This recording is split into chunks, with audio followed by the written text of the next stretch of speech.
ओम नमो भगवते वासुदेवाय।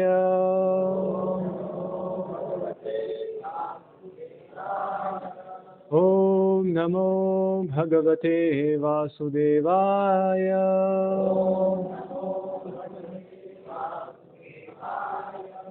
ओम नमो भगवते वासुदेवाय।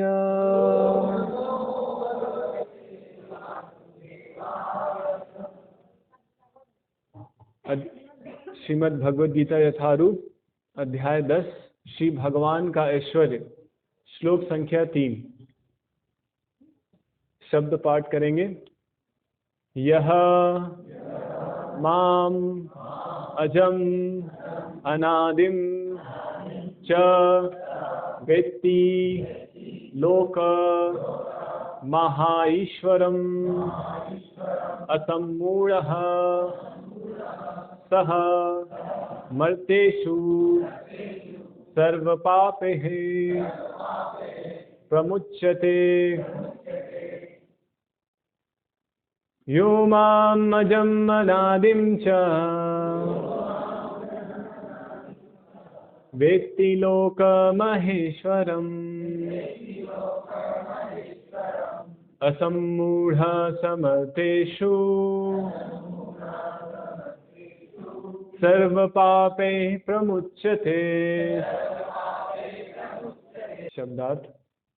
यह जो माम मुझको अजम अजन्मा अनादिम आदि रहित च भी वेत्ति जानता है लोकों का महाईश्वरम परम स्वामी असम्मूढ़ः मोह रहित सह वह मर्तेषु मरणशील लोगों में सर्व पापे है सारे पाप कर्मों से प्रमुच्यते मुक्त हो जाता है।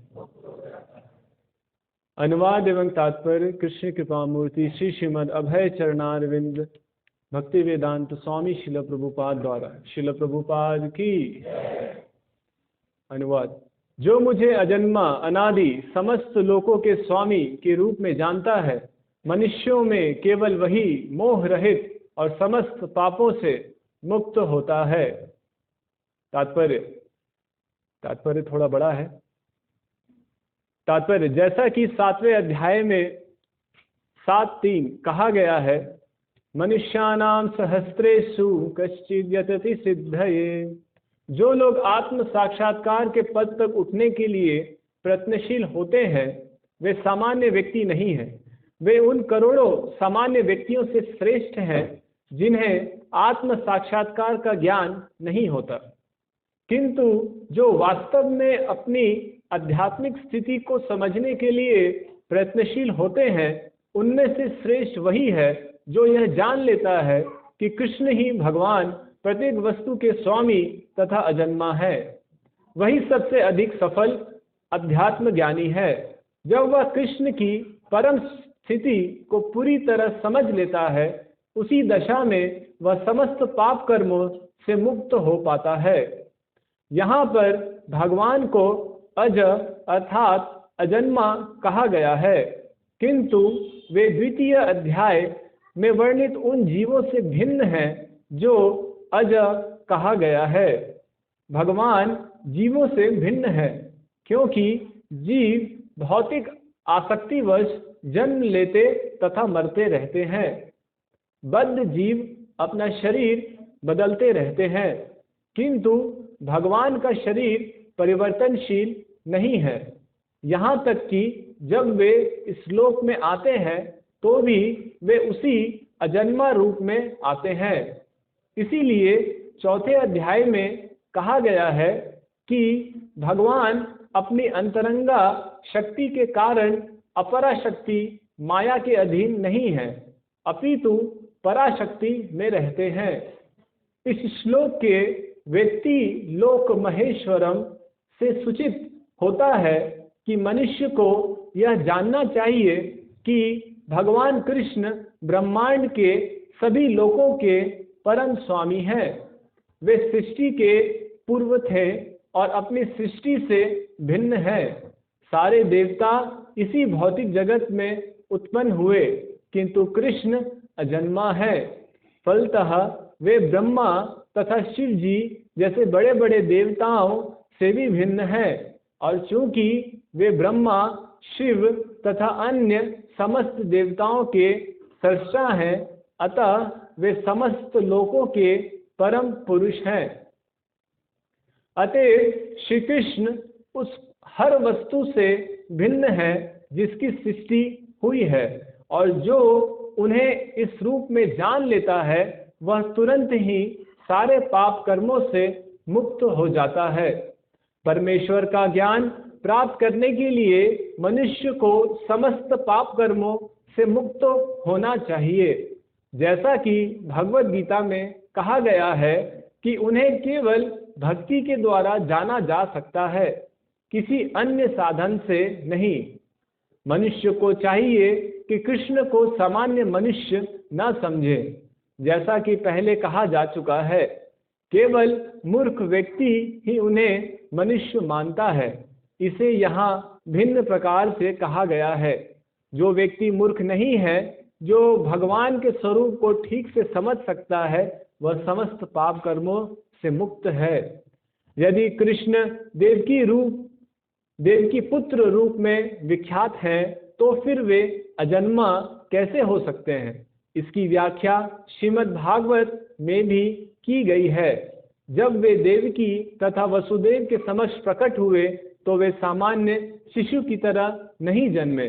वे अपने आदि रूप में प्रकट हुए और फिर एक सामान्य शिशु में परिणत हो गए। कृष्ण की अध्यक्षता में जो भी कर्म किया जाता है वह दिव्य है। वह शुभ या अशुभ फलों से दूषित नहीं होता। इस जगत में शुभ या अशुभ वस्तुओं का बोध बहुत कुछ मनोधर्म है, क्योंकि इस भौतिक जगत में कुछ भी शुभ नहीं है। प्रत्येक वस्तु अशुभ है, क्योंकि प्रकृति स्वयं ही अशुभ है।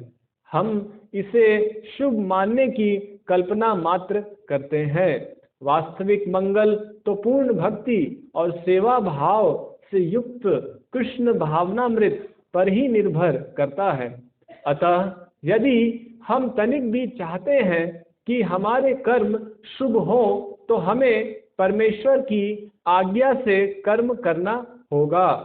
ऐसी आज्ञा श्रीमद् भागवत तथा भगवद गीता जैसे शास्त्रों से या प्रामाणिक गुरु से प्राप्त की जा सकती है। क्योंकि गुरु भगवान का प्रतिनिधि होता है, अतः उसकी आज्ञा प्रत्यक्षतः परमेश्वर की आज्ञा होती है। गुरु, साधु तथा शास्त्र एक ही प्रकार से आज्ञा देते हैं। इन तीनों स्रोतों में कोई विरोध नहीं होता।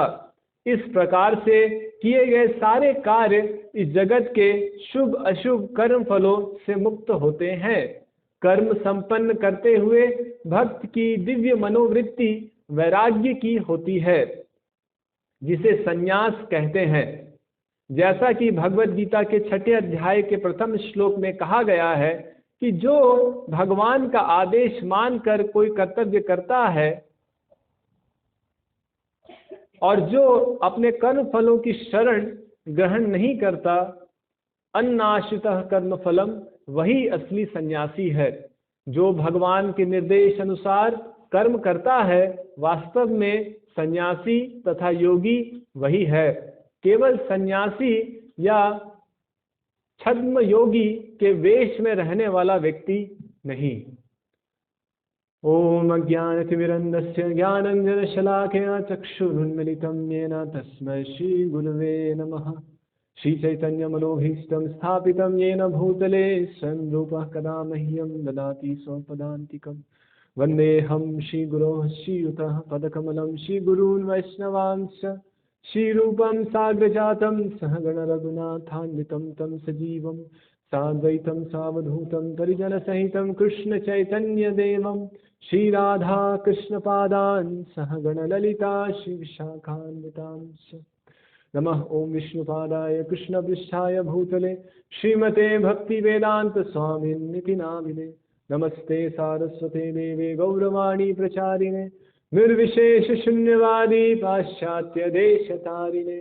जय श्री कृष्ण चैतन्य प्रभु नित्यानंद श्री अद्वैत गदाधर शिवासादि गौर भक्त वृंदा। हरे कृष्णा कृष्णा कृष्णा हरे हरे, हरे राम राम राम हरे हरे। हरे कृष्णा। तो आज का श्लोक, यो माम अजम अनादिम च वेत्ति लोक महेश्वरम। जो भगवान यहाँ कहते हैं कि जो भी उनको अजन्मा और अनादि के रूप में समझता है और एक और सारे लोगों के महेश्वर के रूप में समझता है, कि भगवान खुद बता रहे हैं कि भगवान को कैसे समझना है।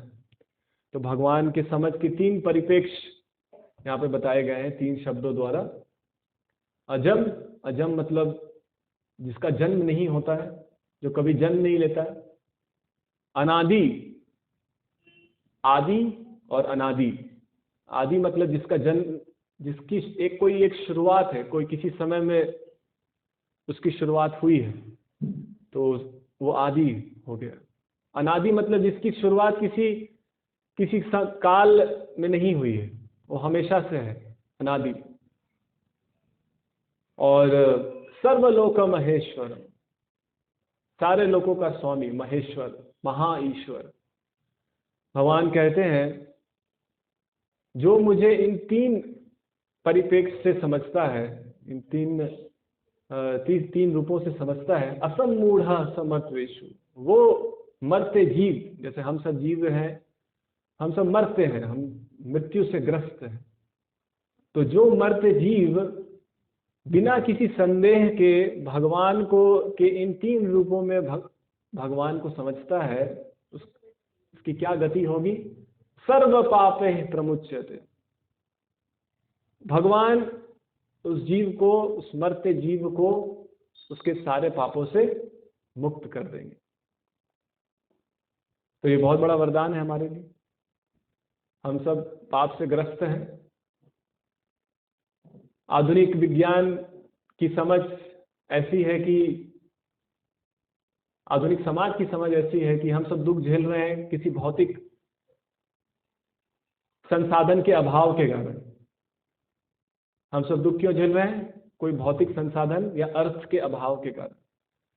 लेकिन वैदिक सिद्धांत क्या कहता है? हम दुख क्यों झेल रहे हैं? अपने पाप कर्मों के कारण।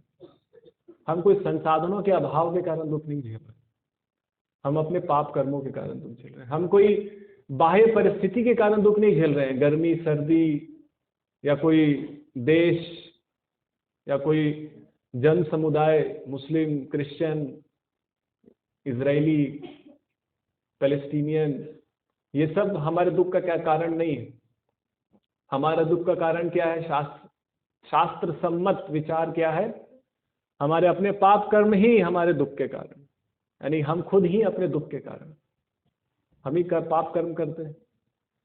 तो इससे पूरा का पूरा हमारी जो जीवन शैली है पूरी बदल जाती है जब हम इस विचारधारा से अपने जीवन को व्यवस्थित करते हैं। तो प्रयास जो हमारा बाह्य परिस्थितियों को सुधारने में है, वो प्रयास अब आंतरिक स्थिति को सुधारने में लग जाता है, क्योंकि पाप तो हम अपने मन और बुद्धि के से मजबूर होकर के कर रहे हैं। तो जो सुधार की आवश्यकता है वो बाह्य परिस्थितियों में नहीं है, वो अपने आंतरिक मन स्थिति को सुधारने की आवश्यकता है। इसलिए यहाँ प्रभुपाद जी लिख रहे हैं कि कोई शुभ और अशुभ के चक्कर में मत पड़िए। ये शुभ है, ये अशुभ है, ये अच्छा है, ये बुरा है, ये मित्र है, ये शत्रु है, इसके चक्कर में पड़ना ये बुद्धिमता नहीं है। क्यों? द्वैते भद्रा भद्र ऐ सब मनोधर्म, ऐ भाला ऐ मंदा ऐ सब भ्रम। चैतन्य चरितामृत में बताते हैं कि ये भद्र और अभद्र, भाला और मंदा, ये सब मनोधर्म है, मन की कल्पना है। कोई भाला कोई मंदा नहीं है, कोई भद्र और अभद्र नहीं है, सब अभद्र है। इस संसार में सब अशुभ है, सब अभद्र है, क्योंकि इस संसार में हर जीव भगवान से ईर्ष्या करता है, भगवान से द्वेष करता है, भगवान से प्रेम नहीं है। इसलिए संसार में हर सब कुछ अभद्र है, अशुभ है। इसलिए यहाँ प्रभुपाद जी लिख रहे हैं, इस जगत में शुभ या अशुभ वस्तुओं का बोध बहुत कुछ मनोधर्म है, क्योंकि इस भौतिक जगत में कुछ भी शुभ नहीं है। इस भौतिक जगत में कुछ भी शुभ नहीं है, प्रत्येक वस्तु अशुभ है। प्रभुपाद जी लिख रहे हैं, प्रत्येक वस्तु अशुभ है, क्योंकि प्रकृति स्वयं ही अशुभ है। जहां पे मृत्यु है वहां शुभ और अशुभ का क्या विचार है। मान लीजिए हमारे सिर पे तलवार लटक रही है और उसमें कुछ बहुत अच्छा हमको खाने के लिए दिया जाए, बहुत अच्छा कुछ पहनने के लिए दिया जाए, और तलवार धीरे धीरे नीचे आ रही है और अच्छे अच्छे सामग्रियां हमारे सामने पेश किए जाए, तो उससे कुछ खुशी मिलनी चाहिए। सबसे अच्छा उदाहरण है भागवत पुराण में दिया गया, बहुत अच्छा उदाहरण है, प्रभुपाद जी कई बार देते थे, बकरों का उदाहरण कई लोगों ने सुना होगा। जब कसाई बकरों को काटता है तो एक एक करके बकरों को निकाल करके काट देता है, लेकिन आश्चर्य की बात यह है कि बाकी बकरे जो देखते हैं अपने मित्र को कटते हुए वो नहीं भागते, और कसाई उसको बांधता भी नहीं। भागवत में उदाहरण दिया है, सुखदेव गोस्वामी देते हैं उदाहरण। बाकी बकरे क्यों नहीं भागते हैं? कसाई अगर नहीं भी बांधता है तभी भी नहीं भागते। कोई बता सकता है क्या टेक्निक लगाता है कसाई, क्यों नहीं भागते हो? नए लोग बताइए, पुराने लोग मत बताइए। उन्हें लगता है हम नहीं कटेंगे। नहीं, क्यों ऐसा लगेगा? वो तो देख रहे हैं ना।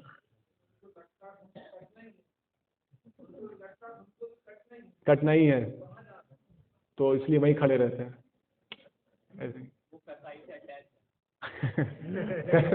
कसाई से प्रेम हो गया बहुत टाइम से भाग रहा। जब मृत्यु आती है तो फिर अटैचमेंट और सब खत्म हो जाता है। मृत्यु आएगी तो सब भागते ही हैं। और क्यों नहीं भागता है बताइए कुछ।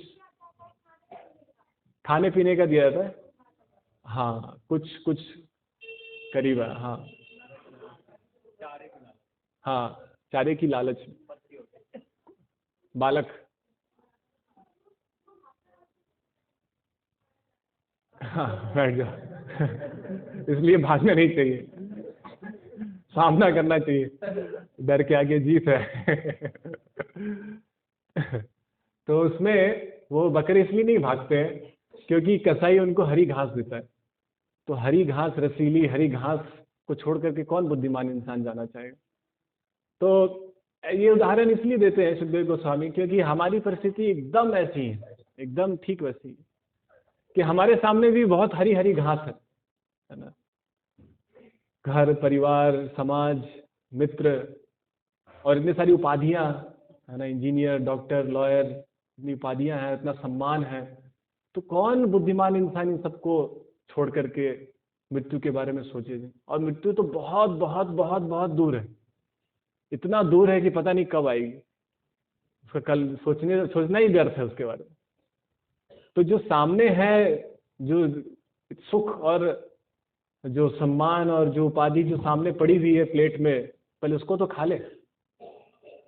तो ये समझ है सामान्य भौतिकवादी इंसान की, है ना। लेकिन ये समझ तो बकरे की समझ, मनुष्य से ये अपेक्षा नहीं है। मनुष्य को अपने भविष्य के बारे में सोचना चाहिए, है ना। तो जब अपने भविष्य के बारे में हम सोचते हैं तो हम ये समझते हैं कि संसार में कोई भी चीज शुभ नहीं है। अगर हर चीज का अंत मृत्यु में होना है तो क्या कौन सी चीज शुभ और कौन सी चीज अशुभ है। दुखालयम अशाश्वतम, ये संसार क्या है? दुखालय, दुखों से भरा हुआ है। तो इसलिए यहाँ पे भगवान बताते हैं कि जो व्यक्ति इस चीज को समझेगा कि इस दुख के नगरी के ऊपर एक सुख पूर्ण संसार है, वही सबसे बुद्धिमान व्यक्ति है। इस दुखपूर्ण नगरी के ऊपर एक सुखपूर्ण जगत है। इसलिए 7वें अध्याय से जब भगवान अपने बारे में बताना प्रारंभ करते हैं तो भगवान सबसे पहले बताते हैं, अभी 9वें अध्याय में है, 7वें अध्याय से भगवान अपने बारे में बताते हैं। तो भगवान सबसे पहले बताते हैं कि मेरी दो शक्तियां हैं, एक पराशक्ति है और एक अपराशक्ति है। यानी कि एक भौतिक जगत है और एक आध्यात्मिक जगत, एक मटेरियल वर्ल्ड है, एक स्पिरिचुअल वर्ल्ड है। तो इसका ये ज्ञान हमको गीता से मिलता है कि इस भौतिक जगत के परे एक आध्यात्मिक जगत है। ये आधुनिक विज्ञान में ऐसा कोई उल्लेखन नहीं है, लेकिन गीता में इसका इंफॉर्मेशन हमको मिलता है कि इस भौतिक ब्रह्मांड के परे एक आध्यात्मिक जगत है जिसको पराशक्ति कहते हैं, है ना। परा, इसके परे, इसलिए इसको परा कहते हैं, इस संसार के परे है ना। फिर 8वें और भगवान ने 7वें अध्याय में बताया कि इस भौतिक और आध्यात्मिक जगत के ऊपर मेरा अस्तित्व है, उस पराशक्ति में मेरा अस्तित्व है। और भगवान हर चीज के सार है, हर चीज के सार है भगवान। जैसे पानी का सार है, रसोहमत्सु कौन्तेय प्रभास्मि शशि सूर्ययो, जल का स्वाद है, सूर्य की किरण में प्रभा अस्मि, सूर्य की किरण मैं हूं, शशि सूर्ययो, प्रणव सर्व वेदेषु शब्द खे पौरुषम, मनुष्यों के शरीर का बल है भगवान।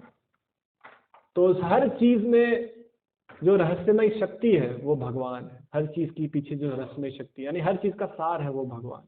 और इस भौतिक, लेकिन हर चीज का सार है लेकिन इस भौतिक संसार से परे भी है, ये हमको भगवान ने बताया।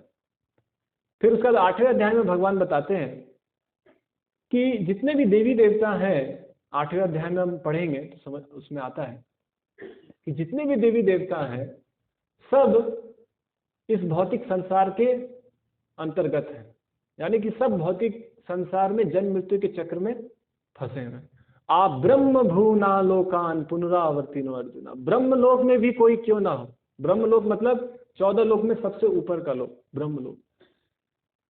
ब्रह्म लोक से भूलोक तक पुनरावर्तिनो, पुनर्जन्म लेना पड़ता है। चाहे कोई ब्रह्म लोक में भी क्यों ना चले जाए, पुनर्जन्म उसको लेना पड़ेगा। यानी कि हम देखते हैं कि जितने भी देवी देवता हैं सब जन्म लेते हैं और मरते हैं। सहस्त्र युग पर्यंतम महर यद ब्रह्मणो विदु रात्रि युग सहस्त्रांतम ते हो रात्रि विदो जन। ब्रह्मा की आयु कितनी है? सहस्त्र युग, सहस्त्र, 1000 चतुर्युग, 4 युगों को जब 1000 बार रोटेट करेंगे तो ब्रह्मा की का एक दिन होगा और उतनी ही एक रात होगी। इस तरीके से ब्रह्मा 100 साल जीते हैं, है ना। तो इतनी ब्रह्मा की आयु, उसके बाद वो भी मर जाते हैं। तो सब इस ब्रह्मांड में जो कोई भी है सब मरते हैं। तो फिर प्रश्न उठेगा, तो फिर शरण में किसकी जाए? अब देवी देवता की शरण में तो जाके कोई लाभ नहीं मिलेगा, क्योंकि वो भी मरते हैं। गीता में बताया है वो भी मरते हैं। तो आखिर कैसे किसकी शरण में जाया जाए? तो भगवान फिर 8वें अध्याय में बताते हैं कि परस्तस्मातु भाव अन्यो, इसके परे, इस ब्रह्मांड के परे, देवी देवताओं के परे एक आध्यात्मिक जगत भी है। परस्तस्मातु भाव अन्यो, एक भाव, इस मर्त्य भाव के ऊपर एक शाश्वत भाव भी है। इस मर्त्य जगत के ऊपर एक शाश्वत जगत भी है। वो उसकी क्या स्थिति है? परस्तस्मातु भावन्यो व्यक्तो व्यक्तात् सनातनः यस्य सर्वेषु भूतेषु नश्यत्सु न विनश्यति।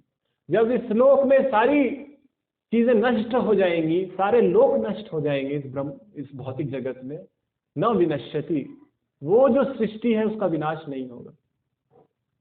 और भगवान फिर बताते हैं कि आप उस जगत में जाने के लिए चिंतन करें। ये भगवान बताते हैं, इस मर्त्य लोक से उठ करके उस शाश्वत जगत में जाने के लिए प्रयत्न करें। फिर 9वें अध्याय में भगवान बताते हैं कि कैसे भगवान के पास उस शाश्वत जगत में जाया जा सकता है। वो है भक्ति, है ना। हम भौतिक जगत में हैं, एक और जगत है जो शाश्वत जगत है, और वहां जाने का रास्ता क्या है वो 9वें अध्याय में बताया गया, भक्ति। तो 9वें अध्याय का नाम है भगवत भक्ति। भक्ति में ज्ञान 9वें अध्याय में बताया गया। लेकिन 10वें अध्याय में जो आज हम चर्चा कर रहे हैं, भक्ति में क्या बताया 9वें अध्याय में? जो सबसे 9वें अध्याय को, भगवत गीता को सारे शास्त्रों का सार बताया। 9वें अध्याय को भगवत गीता का सार बताया। सार में सार है 9वां अध्याय। और 9वें अध्याय में जो मन मना भव मद भक्तो, साथ में बोलिए, मन मना भव मद भक्तो मद्याजी माम नमस्कुरु मामे वैश्यसि सत्यं ते प्रति जाने प्रियोसि में। मन मना भव मद भक्तो मद्याजी माम नमस्कुरु मामे वैश्यसि युक्त्वैनम आत्मानं मत्परायणः। तो 2 बार ये श्लोक आया है गीता में, इसलिए मैंने 2 बार उच्चारण किया। तो एक ही चीज को अलग अलग भाव से 2 बार कहा गया है। इतना महत्वपूर्ण श्लोक है। तो 9वें अध्याय का जो ये श्लोक है, ये सार में भगवत गीता सार है सारे शास्त्रों का, उसका सार है 9वां अध्याय, और 9वां अध्याय का सार है ये श्लोक। इसलिए इसको स्मरण कर लीजिए। इसमें क्या कहते हैं भगवान? मन मना, अपने मन से मेरे ऊपर चिंतन करो, अपने मन में मेरा चिंतन करो। मत भक्तो, मेरा भक्त बन जाओ, है ना। मुझे नमस्कार करो, माम नमस्कुरु, है ना। भगवान मांग रहे हैं, मुझे दो, नमस्कार करो मुझे, है ना। जब भगवान मांग रहे हैं तो करने में क्या दिक्कत है? कोई दिक्कत है? तो क्या होगा? आत्मानं मत्परायण। तो इस तरीके से हम भगवान के भगवत परायण होंगे। अगर हम भगवान को नमस्कार करेंगे, बहुत सरल विधि है, भगवान के बारे में चिंतन करना, भगवान की भक्ति करना, मध्य पूजा करना और भगवान को नमस्कार करना। तो भगवान ने ये बता दिया, ऐसा करोगे तो उस आध्यात्मिक जगत में उस शाश्वत भाव को प्राप्त करोगे। अब प्रश्न 10वें अध्याय में ये उठा कि ये करना तो संसार में बहुत कठिन है, भगवान को समझना, क्योंकि हम मर्त्य जगत में हैं और उस शाश्वत जगत को स्मरण करना एक मर्त्य जीव के लिए बहुत कठिन है। तो भगवान यहाँ पे अपनी महानता बताते हैं। जब हम किसी के बारे में समझते हैं कि वो कितना महान है, तो उसके बारे में उसका चिंतन करना हमारे लिए आसान हो जाता है। बिना उसके लिए भाव आना प्रारंभ होता है। जब किसी के महानता को हम समझते हैं, तो स्वाभाविक रूप से किसी के ऐश्वर्य को हम समझते हैं, तो उसका स्मरण स्वाभाविक वश होता है, क्योंकि हम सब किसी न किसी के ऐश्वर्य से प्रभावित होते हैं। कोई क्रिकेटर है, कोई बॉलीवुड एक्टर है, कोई बहुत सुंदर है, तो उससे हम बहुत आकर्षित होते हैं, उसके ऐश्वर्य से। तो जब हम देखेंगे सुनेंगे कि भगवान में ये सारे ऐश्वर्य हैं, तो हम भगवान से आकर्षित होंगे। और जब भगवान से आकर्षित होंगे तो भगवान में मन लगाना आसान होगा, भगवान की पूजा करनी आसान होगी, भगवान को नमस्कार करना आसान होगा। नहीं तो भगवान को कोई क्यों नमस्कार करे? हम मोदी जी को नमस्कार करेंगे, हम किसी और को जो हमारे लिए ऐश्वर्यपूर्ण है उसको हम नमस्कार करेंगे। तो भगवान के ऐश्वर्यों को जब हम समझेंगे तो भगवान को सम्मान करेंगे, भगवान को नमस्कार करेंगे, भगवान के प्रति भाव आएगा। इसलिए भगवान या 10वें अध्याय में अपना ऐश्वर्य बता रहे हैं। भगवान का ऐश्वर्य, इस अध्याय का नाम है भगवान का ऐश्वर्य। कि आखिर भगवान पे मन कैसे लगाया जाए? 9वें अध्याय में भगवान ने बता दिया, मेरे मन लगाओ, मेरी पूजा करो, मुझे नमस्कार करो। लेकिन कैसे करे? पहले उनका ऐश्वर्य जानना होगा ना, वो है क्या, उनकी क्या शक्तियां हैं, क्या ऐश्वर्य। तो भगवान यहाँ इस अध्याय में अपना ऐश्वर्य बताते हैं। तो इस अध्याय में भगवान बताते हुए कहते हैं कि सबसे पहले तो ये समझ लो कि मेरा जन्म नहीं होता है, भगवान का जन्म नहीं होता है। भगवान जन्म लेते हैं उनके लिए जो भगवान से प्रेम करते हैं। भगवान उनके लिए इस सृष्टि में जन्म लेते हैं, उनके लिए लीलाएं करते हैं, अपने भक्तों के लिए लीलाएं करते हैं, उनके लिए यहाँ पे जन्म लेते हैं। लेकिन फिर भी उनको क्यों अजन्मा कहा गया है? क्योंकि भगवान इस सृष्टि में जन्म तो लेते हैं, लेकिन इस प्रकृति के नियमों के द्वारा आच्छादित नहीं होते। यहाँ पे प्रभुपाद जी लिखते हैं, जब वो इस लोक में आते हैं तो भी वे उसी अजन्मा रूप में आते हैं। वो अजन्मे अजन्मा रूप में ही इस संसार में आते, वो कोई भौतिक देह धारण करके इस संसार में नहीं आते। इसलिए भगवान के लिए जन्म और मरण शब्द का उपयोग नहीं किया जाता, क्योंकि जन्म तो इस शरीर का होता है। भगवान कोई भौतिक देह लेकर के इस संसार में नहीं आते हैं। उनका जो स्वरूप होता है वही दिव्य स्वरूप में ही उस संसार में अवतरित होते हैं।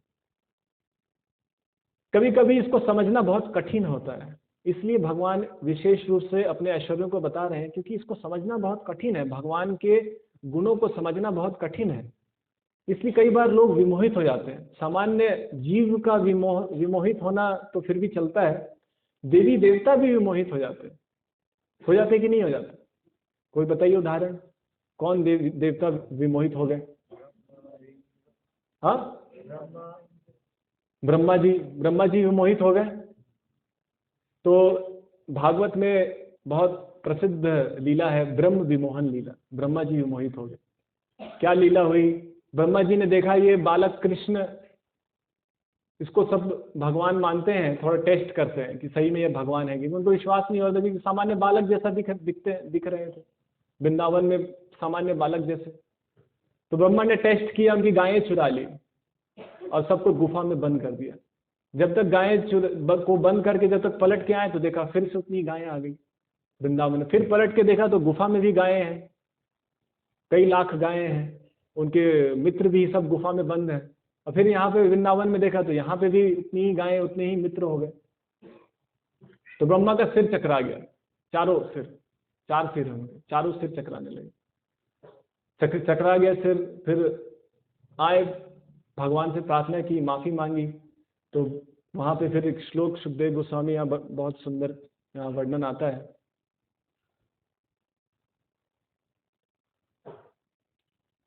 साथ में उच्चारण करेंगे। एवं सम्मोहयन् विष्णुं विमोहं विश्वमोहनम्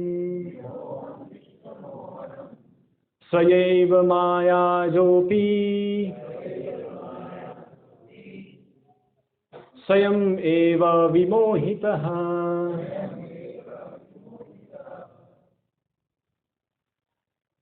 तो ब्रह्मा जी चाहते थे भगवान को विमोहित करना, है ना। एवं सम्मोहयम् विष्णु, विष्णु को विमोहित करना चाहते थे। जो विमोहम विश्व मोहनम, जो पूरे विश्व को विमोहित कर रहा है, उसको विमोहित करना चाह रहे थे ब्रह्मा, है ना। स्वयं माया जोपी, जो खुद अपनी माया, जो माया है वो किसकी है? खुद भगवान की माया है ना। और उस माया से पूरा विश्व विमोहित है। स्वयं एवं विमोहित। और ब्रह्मा क्या हुआ? भगवान जो अपनी माया शक्ति से पूरे विश्व को विमोहित करते हैं, ब्रह्मा उनको विमोहित करना चाहते थे, लेकिन खुद विमोहित हो गए, है ना। तो ये ब्रह्म विमोहन लीला में हम देखते हैं। तो भगवान को समझना कठिन है ना, इतना आसान नहीं, क्योंकि हम सब बद्ध हैं। हमारी स्थिति क्या है? हम सब जन्म मृत्यु में बद्ध है। हमारे लिए जन्म मृत्यु बुढ़ापा बीमारी ही हमको जीवन लगता है। इसके अलावा कुछ भी बात करना हमको व्यर्थ लगता है। आप कुछ इसी में कुछ बात कीजिए, इसी के बारे में कुछ बताइए, कुछ इससे परे कुछ मत बताइए, इसी के बारे में कुछ चर्चा कीजिए। कैसे लोग जन्म ले रहे हैं, इसलिए लोग मूवी देखने जाते हैं। मूवी में क्या होता है? कोई जन्म लिया, कुछ कार्य किया, थोड़ा लड़ा, थोड़ा प्रेम हुआ, फिर मर गया, तो हमको देखने में बहुत मजा आता है। हाँ, ये सत्य है, यही होना चाहिए, यही सबसे अच्छा है। भगवान की लीला के बारे में, कुछ शाश्वत जगत के बारे में, अमृत तत्व के बारे में बताया जाए, वो सब बकवास है, वो सब क्या सुनना है। ये हमारी बद्ध अवस्था है। एक बार वैज्ञानिकों ने क्या किया, बद्ध अवस्था कैसी होती है उसको समझिए। बद्ध अवस्था क्या होती है? वैज्ञानिकों ने एक बार क्या किया, एक कीड़े को लिया। वो कीड़ा पहले 10 मीटर छलांग लगाता था। कितना छलांग लगाता था? 10 मीटर। उसको एक शीशे में बंद कर दिया, शीशे के डब्बे में। उसके बच्चे को बंद कर दिया, बच्चा जन्म लिया, उसको बंद कर दिया। तो बच्चा, कीड़े का बच्चा जो था वो भी छलांग लगाता था, लेकिन डब्बे के अंदर लगाता था। तो कितना, जितना डब्बे की हाइट है उतना ही छलांग लगा पाता था। तो इस तरीके से कुछ साल, जब तक बच्चा बड़ा हुआ तब तक उसको बंद करके रखा। फिर एक दिन जब बड़ा हो गया तो डब्बा खोल के उसको बाहर निकाल दिया। अब जब उसको दिया गया छलांग लगाने के लिए, तभी भी वो कितना छलांग लगा पाया? जितना डब्बे की हाइट थी। अब वो उतना 10 मीटर छलांग नहीं लगा पाया। इसको कहते हैं बद्ध अवस्था। बद्ध हो गया, शक्ति है उसके अंदर, सामर्थ्य है उसके अंदर, लेकिन अब क्योंकि उसका उस सामर्थ्य का सिद्धि नहीं हो पाया, वो सामर्थ्य दबी की दबी रहेगी, सिद्ध नहीं हो पाया। इसी को कहते हैं सिद्धि। सिद्धि का अर्थ यह है कि हमारे अंदर वो चीज है, वो शक्तियां हैं। किसी के अंदर अष्ट सिद्धि होती, 8 प्रकार की सिद्धियां होती। तो 8 प्रकार की सिद्धियां, जैसे हवा में उड़ना, अपने आप को पूरा छोटा कर देना, पानी पे चलना, कुछ योगी कर पाते हैं। तो ऐसा नहीं कि उन्होंने कहीं और से हासिल कर लिया, वो सब आत्मा के अंदर वो अष्ट सिद्धियां हैं, वो भगवान का अंश है। तो भगवान के समान ही उसके पास शक्तियां हैं, तुच्छ मात्रा में है लेकिन है। बस उसको सिद्धि कर लिया उसने उसको प्रैक्टिस कर करके एक प्रोसेस से उसको सिद्ध कर लिया। तो आत्मा के अंदर वो सिद्धियां हैं। तो सबसे बड़ी सिद्धि क्या है? आत्मा को इस मृत्यु संसार से मुक्त करना, उसको अपने शाश्वत अस्तित्व का स्मरण दिलाना।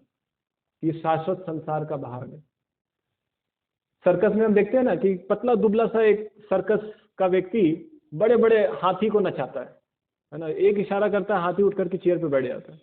फिर दूसरा इशारा करता है, हाथी किसी सर्कल रिंग से फाड़ने लगता है। तो ऐसा कैसे कर पाता है? वो व्यक्ति पतला दुबला सा है, वो इतने बड़े हाथी को कैसे नचा रहा है? क्योंकि जब वो हाथी छोटा था तो उसके पैर में बेड़ियां बांध करके उसको जंगल से लेकर के आए, और कई दिनों तक उसको खाने के लिए नहीं दिया, उसको पिंजड़े में बंद करके रखा। और एक दिन सर्कस मास्टर पिंजड़े के अंदर घुसता है, हाथी कमजोर हो चुका है, खाने के लिए नहीं मिला है, और जोर से अपने चाबुक जमीन पे मारता है। तो हाथी डर जाता है, ओह मुझे भी मारेगा, अब मुझे मारेगा। तो इस तरीके से उसके अंदर डर बैठ जाता है। उस किसका डर? उस सर्कस मास्टर, उस चाबुक का डर। जैसे ही वो चाबुक देखता है उसको डर लगता है, मुझे मारेगा। तो बद्ध अवस्था, मन में वो अवस्था बैठ जाती है, हम मरने के लिए बने हैं, मरना है। मृत्यु ही तो सच है, मृत्यु के अलावा क्या है? मृत्यु के बाद कुछ नहीं। ये हम बैठ गया दिमाग के अंदर, एक बीमारी है, एक दिमाग के अंदर एक मानसिक बीमारी है। मरना नहीं चाहते हैं लेकिन मरेंगे, ठान लिया है, मरना ही सत्य है। क्यों सत्य है मरना? जब हम नहीं चाहते हैं। कोई चाहता है मरना? हाथ उठाइए, कितने लोग चाहते हैं? कुछ लोग फ्रस्ट्रेटेड होंगे, हो सकता है हाथ उठाएंगे, लेकिन सामान्य लोग नहीं उठाएंगे, है ना। कभी कभी कुछ लोग उठा देते हैं यार तो सामान्य लोग लेकिन उठाएंगे नहीं, क्योंकि कोई मरना नहीं चाहता है। मरना हमारे लिए स्वाभाविक नहीं है, ये हमारी बद्ध अवस्था है ना। इसलिए भगवान के दिव्य अस्तित्व को समझ करके, जब हम भगवान के दिव्य अस्तित्व को समझेंगे और भगवान की दिव्य लीलाओं को समझेंगे, उस दिव्य जगत का श्रवण करेंगे, है ना। इसलिए भगवान या अर्जुन को 10वें अध्याय के शुरुआत में क्या कहते हैं? भूय एव महाबाहो शिनु में परमं वचः यत्ते हम प्रियमाणाय वक्ष्यामि हित काम्यया। कि अर्जुन अब तुम सुनो, है ना। सुनना बहुत जरूरी है। सुन करके ही हम उस दिव्य जगत में प्रवेश करने का जो मार्ग है वो सुन करके है।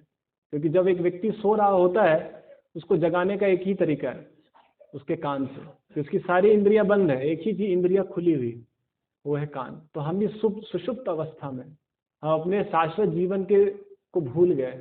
हमको जगाना है, तो कैसे जगाना है? सुन करके। इसलिए भगवान अर्जुन को बोले शिनु में परमं वचः, सुनो मेरा परम वचन, है ना। क्यों? क्योंकि तुम मुझसे प्रेम करते हो, इसलिए तुम सुनो। तुम्हारे हृदय में प्रेम है, जिसके हृदय में प्रेम है वही बैठ के सुनेगा। आप सब आए हैं यहाँ, इसका मतलब आपके हृदय में प्रेम है भगवान, इसलिए आए हैं ना। यहाँ कोई बहुत अलौकिक चीज तो यहाँ नहीं, बट मतलब कोई प्रसाद ऐसा कुछ ऐसा बहुत भयंकर तो नहीं है। यहाँ के लोग ऐसे बहुत अलौकिक सुंदरता को देखने तो यहाँ नहीं आए हैं। मंदिर भी बहुत भयंकर आर्किटेक्चर तो यहाँ नहीं है। क्या चीज देखने आए हैं? क्या मिल रहा है इस मंदिर में? यहाँ भगवान की कथा मिल रही है। क्यों सुनना चाहते हैं आप? क्योंकि आपके हृदय में प्रेम है। इसलिए अर्जुन के हृदय में भी प्रेम था भगवान को सुनने का। इसलिए अर्जुन को बोला तुम सुनो मेरी कथा। क्यों? प्रियमाणाय, तुम प्रिय है मेरे लिए, तुम्हारे हृदय में प्रेम है। वक्ष्यामि हित काम्य, और मैं तुम्हारा हित चाहता हूँ, मैं तुम्हारा अच्छा चाहता हूँ। इसलिए भगवान को अपना सर्वोपरि सर्वप्रथम हितैषी मानना होगा। कि वही मेरा सबसे प्रिय है, वही मेरा सबसे अच्छा हितैषी है। वो जो बोल रहा है मेरे हित के लिए बोल रहा है, हित काम है।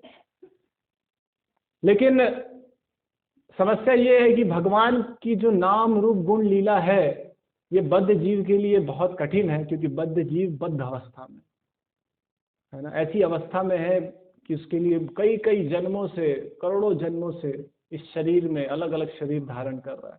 तो उसके लिए उस दिव्य नाम रूप गुण लीला को समझना उसको काल्पनिक लगता है।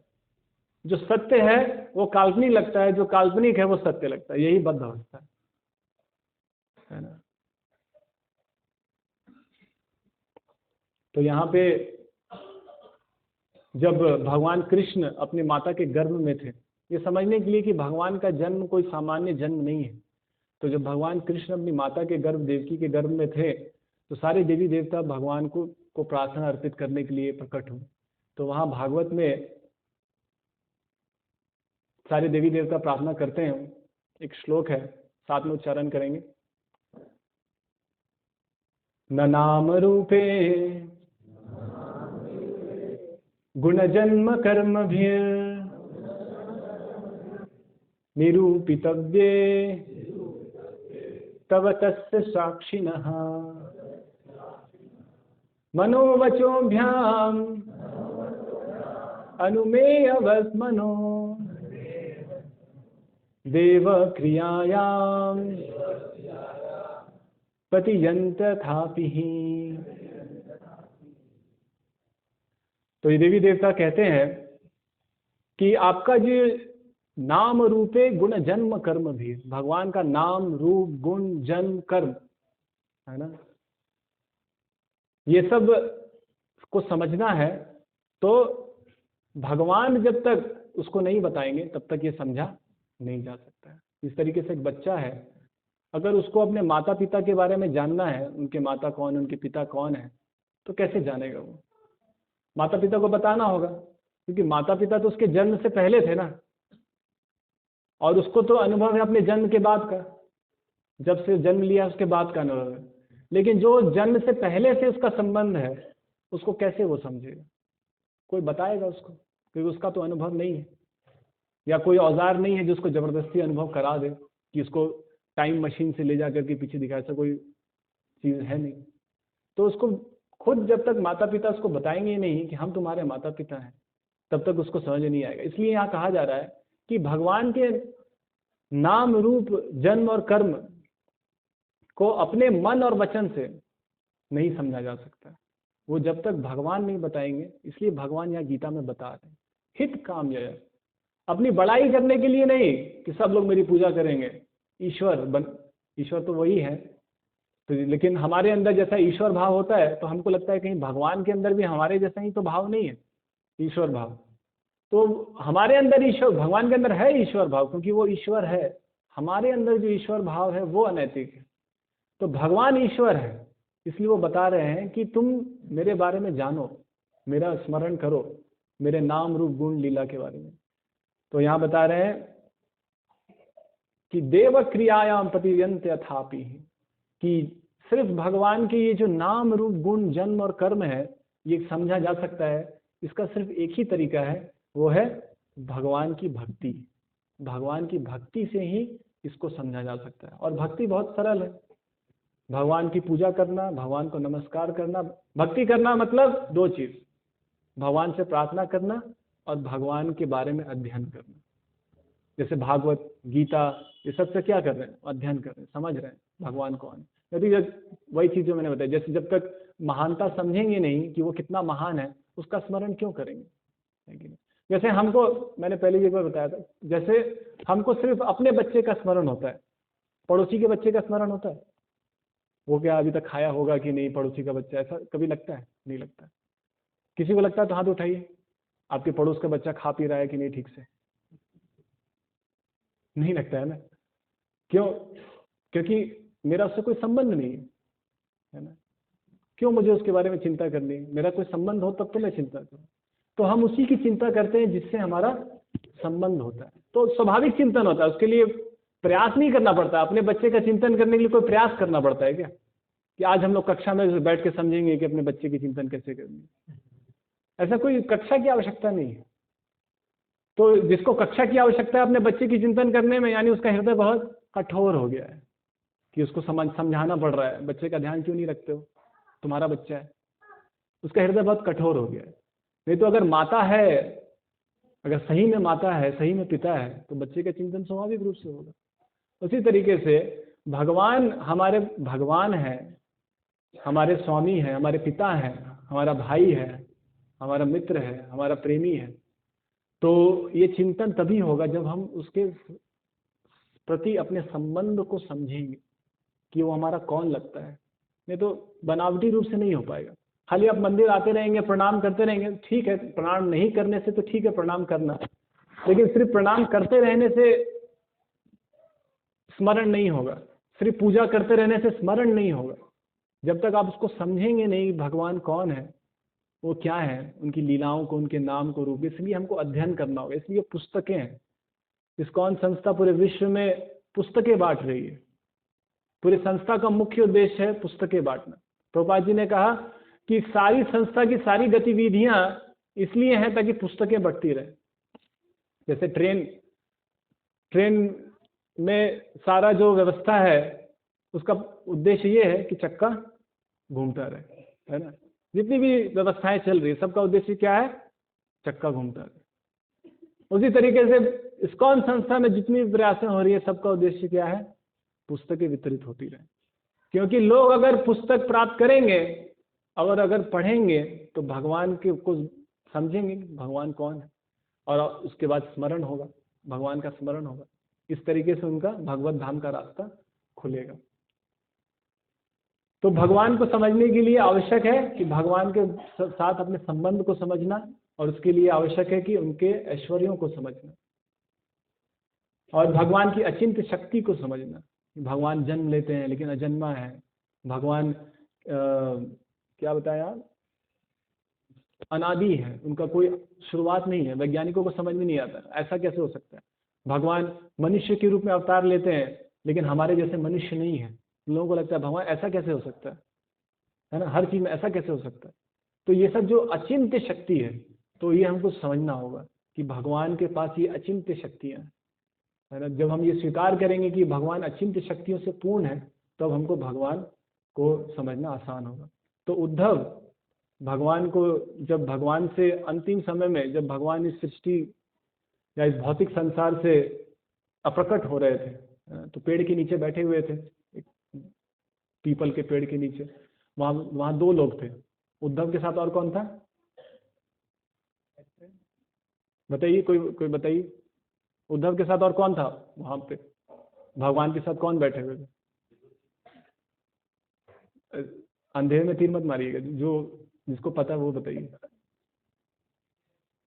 हाँ, मैत्रेय ऋषि। और कोई, मैत्रेय ऋषि थे। मैत्रेय ऋषि वहां बैठे हुए थे भगवान के साथ।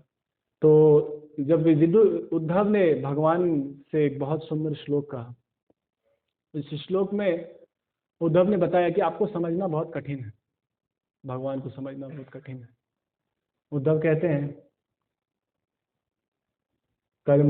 कर्माण्यनीहस्य भवो भवस्य ते दुर्गाशयो थारि भयात् पलायनम कालात्मनो यत्र मदायताशमः स्वात्मन रते खिद्यति धीर विदामिह।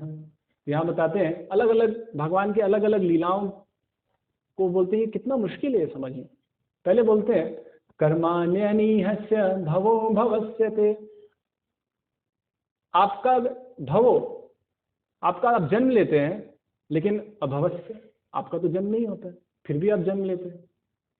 दुर्गाशयो, आप अपने देवकी के गर्भ से जन्म लेने के बाद आप नंद गोकुलम चले गए और वहां जाकर के आपने एक किले का आश्रय ले लिया, और वहां पे और लोग कहते हैं कि आप कंस के डर से आप वहां भाग करके चले गए, है ना। आप मथुरा छोड़ करके वृंदावन चले गए कंस के डर से।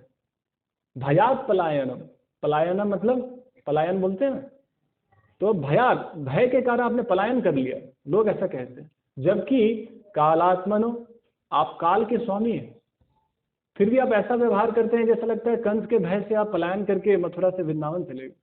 समझना मुश्किल है ना, क्यों भगवान चले गए। फिर उद्धव कहते हैं यद प्रमदा युताश्रम, आप इतनी सारी स्त्रियों के साथ गृहस्थ आश्रम में रह रहे थे, ऐसा लग रहा था कि आप उन बहुत प्रेम करते हैं, बहुत आसक्त हैं, और अपने एक सामान्य गृहस्थ व्यक्ति की तरह आप घर पे रह रहे थे और स्त्रियों के साथ। स्वात्मन रते खिद्यति धीर विदामी, तो ये सब जो आपका व्यवहार है ना, आप घर पे रह रहे हैं अपने पत्नी बच्चों के साथ, जबकि आप तो आत्मरते हैं, आत्मा राम है, आप तो अपने आत्मा में ही संतुष्ट हैं, फिर भी आप ऐसा व्यवहार करते हैं कि सामान्य व्यक्ति के साथ पत्नी और बच्चों के साथ घर पे रह रहे हैं। तो ये सब जब धीर विदाम, मतलब कि जो बहुत बुद्धिमान लोग हैं, जो ऋषिगण हैं, उनकी भी खिद्यति मतलब वो भी फ्रस्ट्रेट हो जाते हैं कि आखिर ये हो क्या रहा है, ये परम ब्रह्म है, ये भगवान है, ये ऐसा व्यवहार क्यों करता है। तो भगवान को समझना बहुत कठिन है उन लोगों के लिए जिनके पास जिनके जीवन में हृदय में भगवान के प्रति प्रेम नहीं है, भक्ति नहीं है। इसलिए भगवान को अगर हम तर्क वितर्क से समझने का प्रयास करेंगे तो खिद जाती, आप फ्रस्ट्रेट हो जाइए, हम फ्रस्ट्रेट हो जाएंगे, क्योंकि उसको तर्क और वितर्क से नहीं समझा जा सकता। उद्धव खुद कह रहे हैं, उद्धव तो इतने बड़े ज्ञानी हैं, वो न समझ नहीं पा रहे, ब्रह्मा अपने 4 सिर से नहीं समझ पा रहे, हमारे पास सिर भी एक सिर है, तो फिर हम कहाँ से समझेंगे। तो आवश्यकता ये है कि अपने तर्क वितर्क को छोड़ करके शरणागति के भाव से ज्ञाने उत्पास्य नमंत एव, ब्रह्मा जी कहते हैं ज्ञान को छोड़ करके नमंत एव, हाथ जोड़ करके नमस्कार करते हुए भगवान के गुण रूप नाम लीलाओं की गाथा है ना, कीर्तन, इसी से भगवान को समझा जा सकता है। वो जब भगवान प्रसन्न होंगे तो ही फिर वो भगवान अपने आप को प्रकट करेंगे। हरे कृष्णा कृष्णा कृष्णा हरे हरे राम राम राम। किसी का कोई प्रश्न है इस संदर्भ में पूछ सकते हैं।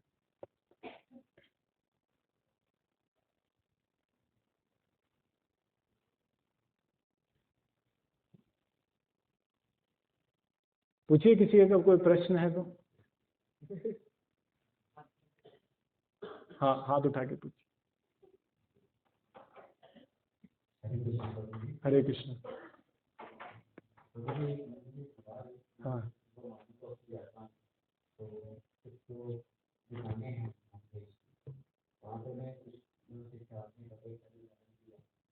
उसमें पहले मैंने उसको देखा कि एक बकरे को लेके जा रहे थे और मेरे मन में इतना ज़्यादा असंतोष था कि मैं ऐसा सोचने की तरह उसको बचाना, और एक और पीछे उसको धरा के ले जा रहा। दूसरे दिन फिर उसी जगह से उसके वॉक पे निकला, फिर एक मैंने देखा तो वो एक उसको हलाल करता था।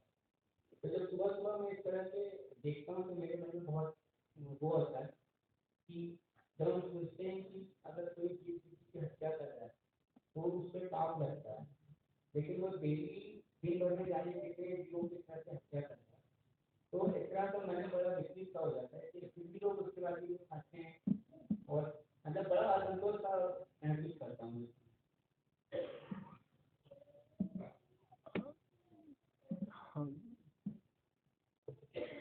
तो इसमें असंतोष आप महसूस करते हैं तो उसका उपाय यही है कि आप भक्ति कीजिए। उसका क्या किया जा सकता है, लोग तो खाएंगे हम, लेकिन उसका उपाय ये है कि हमारी स्थिति वैसी ही है ना। आप बकरे को देख करके दुखी हैं, लेकिन हमको पहले अपनी स्थिति को देख करके भी दुखी होना चाहिए। हमारी स्थिति कोई बकरे से बहुत अच्छी नहीं, तो पहले हमको हर दिन सुबह उठ करके पहले अपनी स्थिति को देखना चाहिए। कल मैंने दिन भर क्या किया, गधे के जैसा काम किया, तो अपने गधे की जैसी स्थिति को देख करके दुख होना चाहिए कि मेरी स्थिति कैसी है, मैं क्यों ऐसा पशुवत जीवन जी रहा हूँ, है ना। क्यों मेरे जीवन का कोई है ना वास्तविक मूल्यवान समय, क्यों ना मैं उसको अच्छे ढंग से व्यवस्थित करूं। तो उसके लिए जो, क्योंकि बाहरी परिस्थिति को आप क्या कर सकते हैं, बहुत सुधार नहीं सकते हैं, और बाहरी परिस्थिति तो आंतरिक स्थिति का ही एक प्रतिबिंब है ना। लोगों की आंतरिक स्थिति ही बाहर परिस्थिति में रिफ्लेक्ट हो रही है। तो व्यवस्था ये होनी चाहिए कि कैसे हम अपने आंतरिक स्थिति को सुधारें, भगवान के साथ अपने संबंध को समझें, तो स्वाभाविक रूप से फिर सारी बुरी आदतें, सारी बुरी चीज़ें जो भी समाज में हो रही है, हिंसात्मक चीज़ें, वो अपने आप खत्म हो जाएंगी। तो हम सब चिंतित हों अपनी स्थिति के बारे में। बाहरी परिस्थिति को आप नहीं सुधार सकते हैं, और उसको सुधारना चाहते भी हैं तो पहले अंदर से बाहर की ओर जाएगा, बाहर से अंदर नहीं, अंदर से बाहर। और अभी बीजेपी सरकार है, और अभी मोहन यादव जी ने ऐसा नियम बनाया है कि अब मांस खुले में नहीं टांगना है, उसको अंदर में काटना है। तो ये सरकार भी ऐसी नियम बनाती है, बाहर मत टांगिए, अंदर में करिए, जो करना अंदर में करिए, बाहर में क्यों आप लोग लगाते हैं।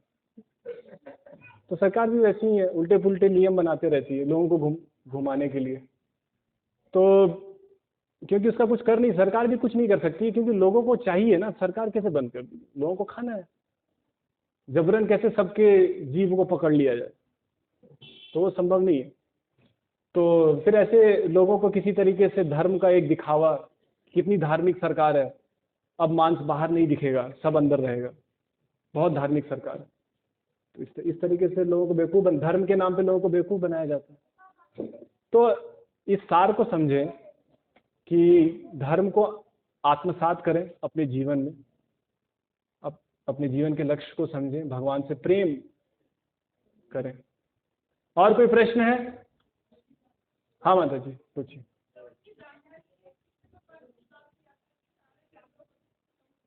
अच्छा।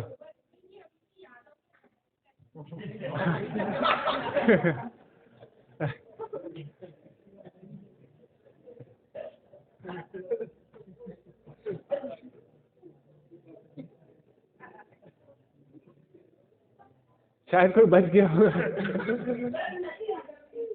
हाँ, आप भी। अच्छा, मैंने मोहन यादव का नाम लिया इसलिए। कुछ लोग बच गए होंगे, लड़ाई हुई थी।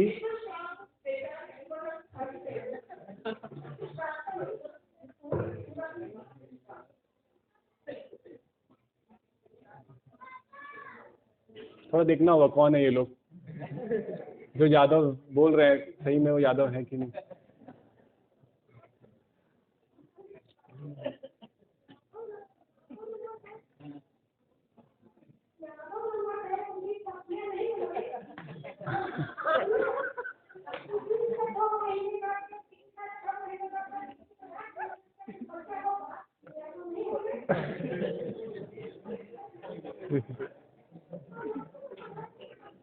वही बच्चे हैं जो अभी हैं, वो पेट में थे हम सब हैं।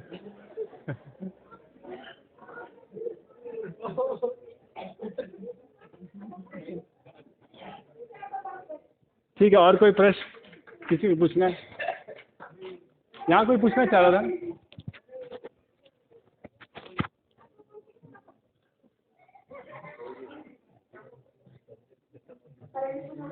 हाँ,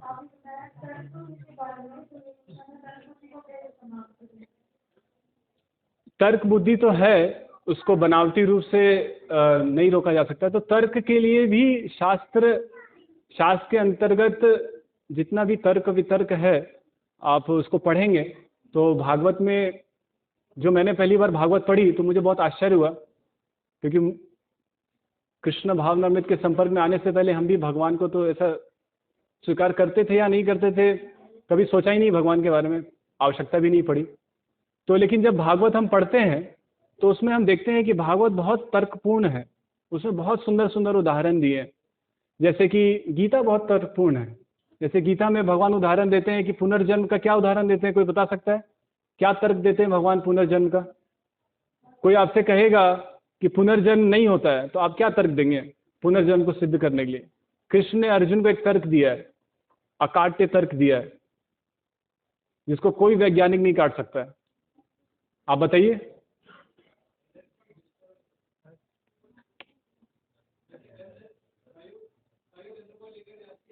नहीं नहीं नहीं, वो नहीं।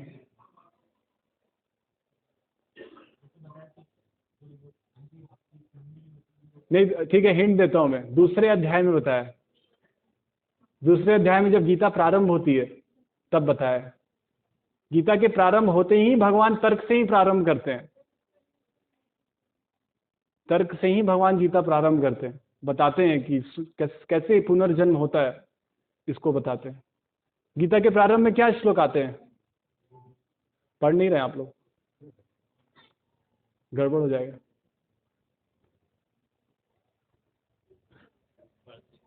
बताइए। देहिनोऽस्मिन् यथा देहे कौमारं यौवनं जरा तथा देहांतर प्राप्तिर्धीरस्तत्र न मुह्यति। जिस तरीके से हम एक बालक के शरीर से, एक शिशु के शरीर से एक बालक के शरीर में, एक बालक के शरीर से एक युवा के शरीर में, एक युवा के शरीर से एक वृद्ध शरीर में आते हैं, तो जब हम इसी जीवन में इतनी बार शरीर बदलते हैं तो इसको मानने में क्या मुश्किल है अर्जुन कि इस जीवन के बाद में भी तुम शरीर बदलोगे। जब इस जीवन में बिना हमारे चाहे, बिना हमारे सोचे समझे हम एक शरीर से उठ करके दूसरे शरीर में चले जाते हैं। एक शिशु का शरीर और ये शरीर दोनों एक है क्या? अलग है ना, पूर्ण रूप से अलग है। जिसने मुझे शिशु के रूप में देखा होगा वो अभी मुझे पहचान पाएगा? नहीं पहचान पाएगा, पूर्ण रूप से अलग है। तो कैसे हुआ ये परिवर्तन? प्रकृति ने किया, बिना मेरे सोचे समझे प्रकृति ने कर दिया। अर्जुन को भगवान कहते हैं ठीक उसी प्रकार इस शरीर के बाद प्रकृति तुम्हें दूसरा शरीर देगी। इसी जन्म में इतनी बार तुमको शरीर दिया है तो मृत्यु के बाद देगी, तो इसको लेकर के क्यों चिंतित होते हो? यह काट्य है, इसका कोई काट नहीं है। अच्छा, आप किसी को भी अगर पुनर्जन्म सिद्ध करना है, आप ये श्लोक याद कर लीजिए और उसको बोलिए कि आप इसका जवाब दो। क्या इस जीवन में शरीर नहीं बदलता है? तो इसलिए तर्क है गीता में, शास्त्र में बहुत सारे अच्छे अच्छे तर्क हैं पुनर्जन्म को लेकर के, हर चीज को लेकर के। लेकिन सिर्फ तर्क को समझने से भक्ति नहीं आएगी। भगवान के नाम रूप गुण लीलाओं को समझ जो है वो सब तर्क से परे है। ये सब हम शरीर नहीं, हम आत्मा है, ये सब तर्क से आप समझ सकते हैं।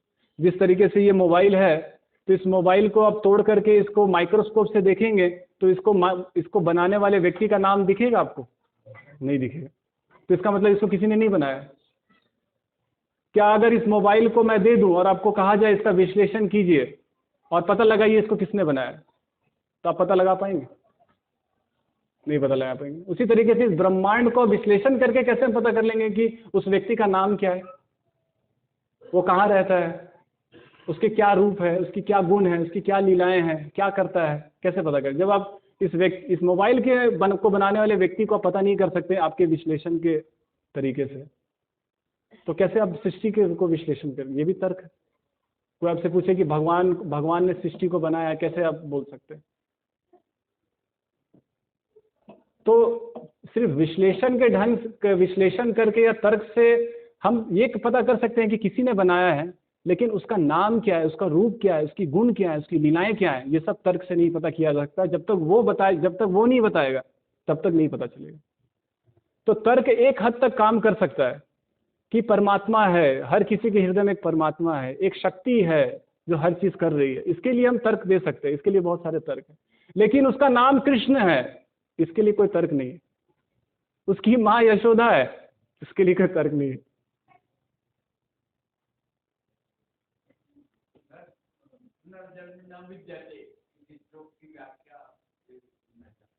व्याख्या तो लंबी हो जाएगी। पुनर्जन्म नहीं होता है, पुनर्जन्म न विद्यते। जो भगवान का स्मरण करेगा उसको पुनर्जन्म नहीं लेना पड़ेगा। हाँ, माइक पे बोलिए। अरे सामान्य तौर पर ऐसा माना जाता है कि हमें अपने गुणों का, शक्तियों का पता नहीं करना चाहिए, और अगर हम करते हैं तो अहंकारी माना जाता है। जैसे कि रावण कहता था कि वो ग्रह के नहीं ग्रंथ हूँ और कोई और ना आज तक करके तो कोई हुआ नहीं ना कोई होगा, तो अपनी शक्तियों को भगवान के अंदर कहीं ना कहीं अहंकार दिखाता है। और भगवान श्री कृष्ण गीता में मतलब अपनी शक्तियों के बारे में बता रहे हैं, तो कुछ कहते हैं थोड़ा सा अहंकार को भगवान अगर अपनी शक्तियों के बारे में बताते हैं तो ऐसा लगता है कि अब अहंकार कोई अहंकारी व्यक्ति है, ऐसा लगता है।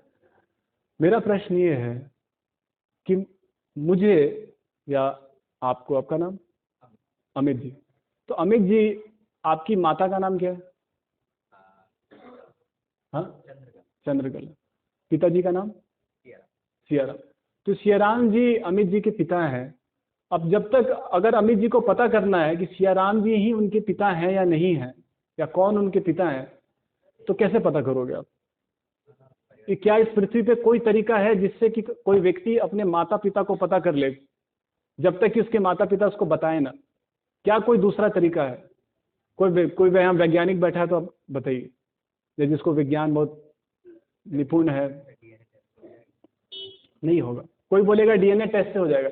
पूरे जितने भी पृथ्वी पे लोग हैं सबका डीएनए टेस्ट करना प्रारंभ करेंगे तो 700 साल लगेंगे। और 700 साल करने के बाद में भी इसके ऊपर रिसर्च हुआ कि कोई बोले कि मैं अपने माता पिता को डीएनए टेस्ट करके पता कर लूंगा, तो 700 साल लगेंगे पूरे आबादी का डीएनए टेस्ट करने, पृथ्वी पे जितने लोग हैं। उसके बाद में भी 100-300 ऐसे सैंपल होंगे जो कि एक जैसे होंगे, फिर मुश्किल। उसके बाद में भी मुश्किल होगा कि पता कर पाना कि डीएनए। उसके बाद फिर और कोई तरीका निकालना पड़ेगा कि उसमें कैसे। एक तो 700 साल हम जीवित नहीं रहेंगे, मान लो 700 साल पता भी चल भी गया तो आप करोगे क्या? वो तो पता फिर भी नहीं चलेगा। एक तो एक अनुमान है कि 700 साल बाद होगा पता, लेकिन तब तक तो कितने लोग मर गए होंगे, है ना? आपके पिता जो होंगे वो 700 साल जीवित थोड़ी रहेंगे सिद्ध करने के लिए कि हाँ मैं पिता हूँ, आ जाओ। वो तब तक तो मर जाएंगे, तो उनका डीएनए टेस्ट ऐसे भी नहीं हो पाएगा। तो डीएनए टेस्ट संभव नहीं है। तो पॉइंट ये है मेरा कहना कि कोई वैज्ञानिक पद्धति या कोई तर्क नहीं है इस चीज को सिद्ध करने में कि मेरे परम पिता तो छोड़ दीजिए, मेरे अभी के पिता कौन है, ये मैं जब तक वो पिता मुझे बताएंगे नहीं, ये माता मुझे बताएगी नहीं कि मैं तुम्हारी माँ हूँ या कोई मेरे पिता है, तब तक मैं नहीं जान सकता कि वही मेरे पिता। और मैं जैसे ही वो मुझे बताएंगे तो मैं बोलूँगा अहंकारी, पिता बनने का प्रयास करता है, बाप बनना चाहता है, पहले बेटा बन के दिखा। तो ऐसा कैसे होगा? ये सब उल्टी पुल्टी बात है। जो बाप है वो बाप है, जो बेटा है वो बेटा है, जो गुरु है, जो शिष्य है वो शिष्य है ना। यहाँ पे जो वास्तविकता है उसमें वो वास्तविकता है। अस्वाभाविक रूप से कोई बाप बनने का प्रयास करेगा, जैसे आजकल के कुछ गुरु होते हैं वो भगवान बनने का प्रयास करते हैं, उनको बोल सकते हैं अहंकारी। लेकिन भगवान बोलेंगे मैं भगवान हूं तो बोलेंगे अहंकारी। ये कोई बात हो, ये ठीक नहीं है। नहीं तो आप बताइए फिर कैसे भगवान अपने बारे में बताए? और क्या तरीका है? पिता अपने आप को कैसे सिद्ध करे? नहीं आपको नहीं बोल रहा हूँ। हाँ नहीं आप, हाँ आपके माध्यम से मैं उन लोगों को बोल रहा हूँ। आप तो यहाँ आए, आपके हृदय में प्रेम है तभी तो आप यहाँ पे आए, तो आपको तो श्रद्धा है। लेकिन उन लोगों को जो श्रद्धा नहीं है उनके लिए आपने प्रश्न पूछा है। जी। हरे कृष्णा कृष्णा कृष्णा हरे हरे, हरे राम राम राम हरे। श्रीमद् भगवद गीता यथारूप की जय, श्रील प्रभुपाद की जय।